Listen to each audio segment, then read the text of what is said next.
Good morning!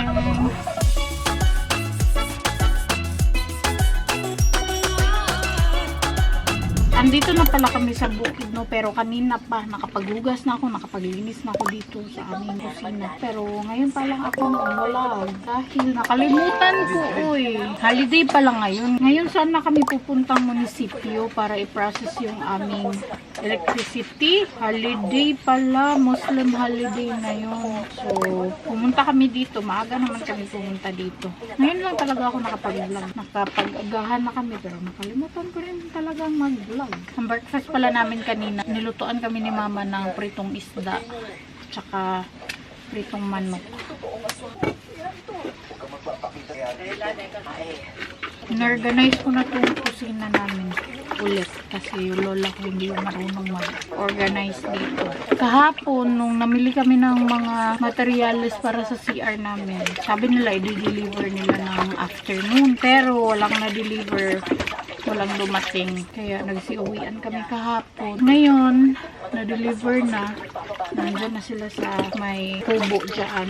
Hindi amin yan, pero yan lang kasi yung accessible ba, malapit sa daan. Medyo malayo kami sa daan. Mag-iigib ako ng tubig doon sa may, hindi ko alam anong pangalan sa Tagalog, pero balon. Balon na ba siya, ma? Tabay sa amin sa Bisaya. Balon pala sa Tagalog, sabi ni mama. Yung prinsipe kasi namin, hindi yun makakapagbuhat ng mabibigat dahil masakit yung ngipin. Yung balon na yan, hindi yan siya kasama dito sa aming lupa. Iba din yung may-ari ng lupa na to. Kasi yung amin, dito lang. Dito banda. Ay, pagdalag kabo lang. Ito yung balon dito. Pero pwede naman kami mag-igib dito. Oh, diba? Sobra linaw. Tabi po, tabi. Ngimig tubig.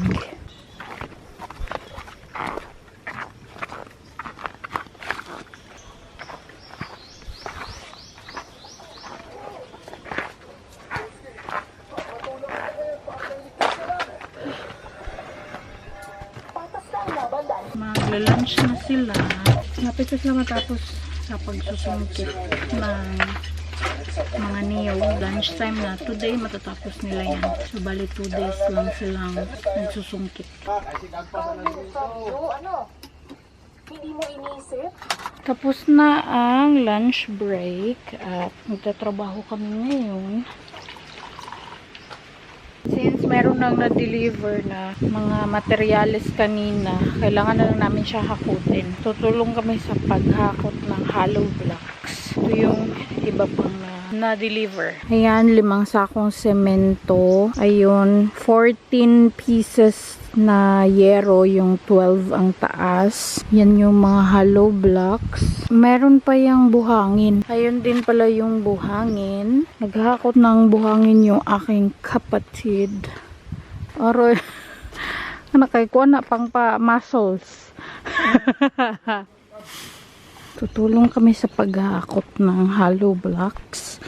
Nandun kasi siya sa kabilang lupain. Hello. Ayati ha. Itong lupa dito, hindi na to amin. Good thing, malapit yung poste ng kuryente. Pag new member ka kasi, libre yung kwintador at saka wire na 30 meters. Diba? Ang galing. Hindi mo na kailangang bumili. Dito dineliver yung mga materyales dahil ito yung mas malapit sa kalsada. Kailangan kasi namin itong hakutin ngayon kasi hindi kami nakapagpaalam sa may-ari dito. Tada! He? Ang sakit ng kamay ko. Nakapaghakot lang ako ng 4. Ngayon, magsisimula na si Makmak na magmasa. Magmimix na siya ng buhangin at saka semento. Sila naghahakot pa rin.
lumakas ang ulan.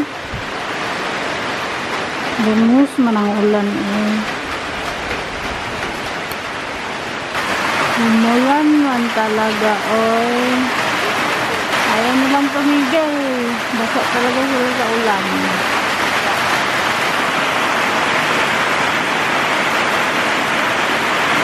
Tapos na si kuyang mag-pile dito.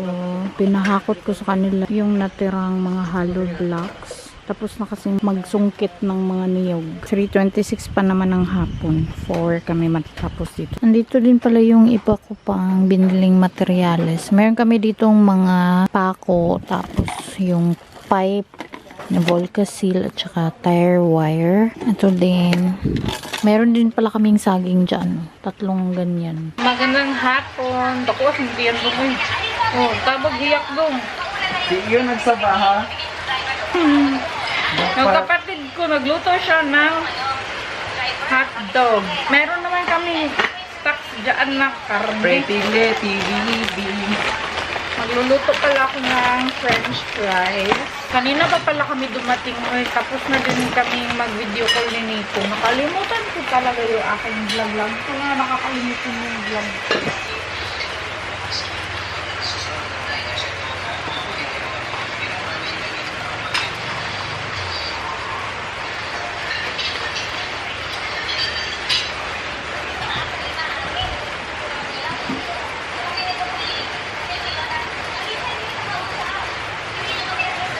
Oh.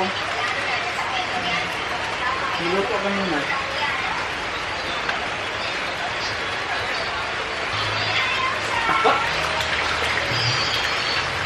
Hindi.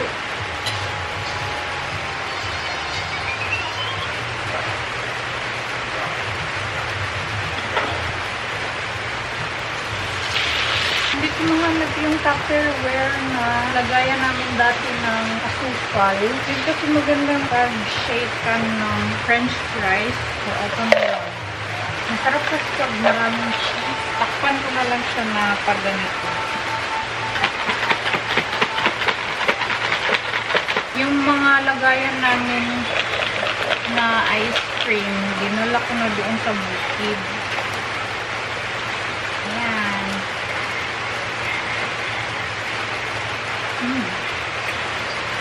Mga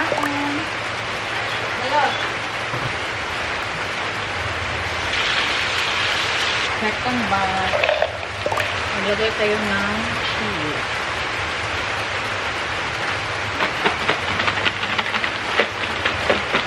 Ayan na siya. Nagluto pa ko ng isa pa para enough siya sa amin. Wow.